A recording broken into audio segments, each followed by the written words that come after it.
આકાશવાણી ભુજ સ્થાનિક સમાચાર કલ્પના શાહ વાંચે છે.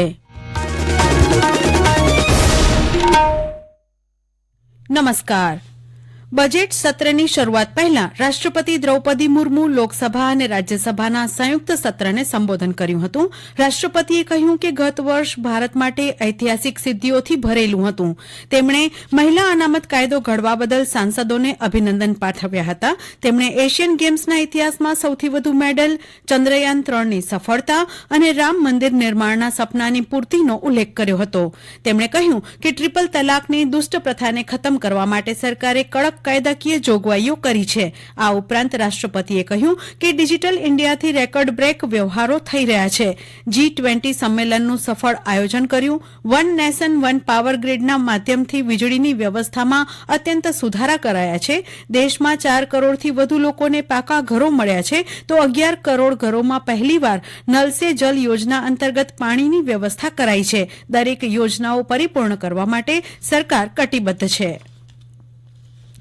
સંસદમાં આજે સત્ર શરૂ થતા પહેલા પ્રધાનમંત્રી નરેન્દ્ર મોદીએ પત્રકારો સમક્ષ સંબોધન કર્યું હતું. પ્રધાનમંત્રી નરેન્દ્ર મોદીએ કહ્યું હતું કે ગત વર્ષના સત્રમાં નારી શક્તિ વંદન અધિનિયમ પાસ થયું હતું. આ સાથે તેમણે એ પણ કહ્યું હતું કે સત્રમાં દરેક રાજકીય પક્ષના સાંસદોએ સંસદની ગરિમા જાળવવી જોઈએ. સંસદમાં આજે અંતિમ સત્ર શરૂ થઈ ચૂક્યું છે, ત્યારે આવતીકાલે નાણામંત્રી નિર્મલા સીતારમણ સરકારનું બજેટ રજૂ કરશે. નાણામંત્રી નિર્મલા સીતારમણ આ વખતના બજેટમાં લોકસભાની ચૂંટણીને ધ્યાનમાં રાખીને ખેતી ક્ષેત્રે મહત્વની જાહેરાતો કરી શકે છે. પ્રધાનમંત્રી કિસાન સન્માન નિધિ યોજનામાં વધુ ભેટ આપી શકે તેવી સંભાવના છે. હાલમાં ખેડૂતોને વર્ષમાં 6,000 3 તબક્કામાં આપવામાં આવી રહ્યા છે, જે વધીને 8,000 કરવાની સંભાવના છે. રાજ્ય વિધાનસભાના અંદાજપત્ર સત્રનો આવતીકાલથી પ્રારંભ થશે, જે 29મી ફેબ્રુઆરી સુધી ચાલશે. 2જી ફેબ્રુઆરીએ વિધાનસભામાં અંદાજપત્ર રજૂ થશે.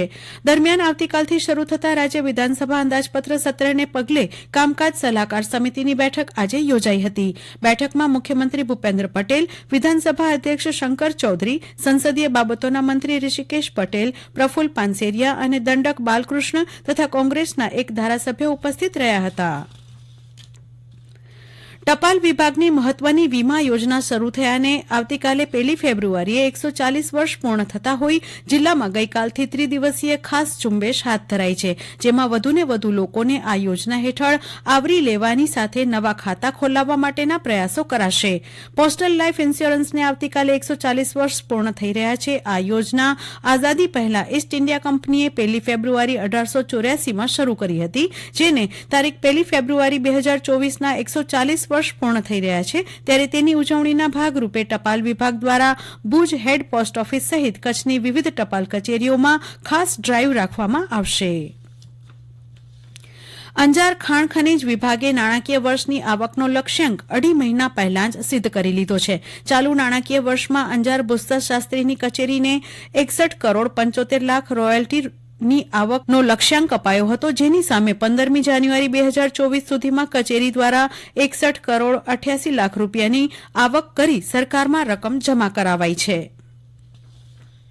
રાજ્યમાં પ્રાકૃતિક ખેતી વધે તથા ખેતી ખર્ચમાં ઘટાડો થાય અને ઉત્પાદનમાં વધારો થાય તે માટે પ્રાકૃતિક કૃષિ અભિયાન હાથ ધરવામાં આવ્યું છે, જે અંતર્ગત પ્રાકૃતિક કૃષિ પેદાશોની વેચાણ વ્યવસ્થા ઊભી થાય અને ગ્રાહકોને ઝેરમુક્ત શાકભાજી, અનાજ, કઠોળ વગેરે મળી રહે તેવા હેતુથી પ્રાકૃતિક કૃષિ પેદાશ વેચાણ કેન્દ્ર જિલ્લા પંચાયત કચેરી કમ્પાઉન્ડ ભુજ ખાતે આવતીકાલે સાંજે 4 થી સાંજે 7 વાગ્યા સુધી રાખવામાં આવેલું છે. આ વેચાણ કેન્દ્ર અઠવાડિયામાં 2 દિવસ એટલે કે દર સોમવાર અને ગુરુવારે સાંજે યોજાશે.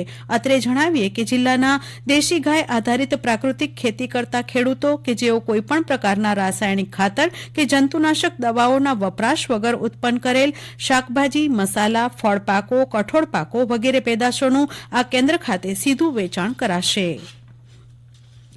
જિલ્લાના રોજગારવાંછુ ઉમેદવારોને રોજગારી મળે તે માટે જિલ્લા રોજગાર કચેરી ભુજ તથા ઔદ્યોગિક તાલીમ સંસ્થા અંજારના સંયુક્ત ઉપક્રમે આગામી 2 ફેબ્રુઆરીએ જિલ્લા કક્ષાના એપ્રેન્ટિસશીપ અને રોજગાર ભરતી મેળાનું આયોજન આઈટીઆઈ અંજાર ખાતે કરવામાં આવ્યું છે. આ મેળામાં આઈટીઆઈ પાસ, ધોરણ 12 પાસ, ગ્રેજ્યુએટ જેવી શૈક્ષણિક લાયકાત ધરાવતા ઉમેદવારો ઉપસ્થિત રહી શકશે. ઉંમર મર્યાદા 18 થી 35ની રહેશે. અને આ સાથે સ્થાનિક સમાચાર પૂરા થયા. નમસ્કાર.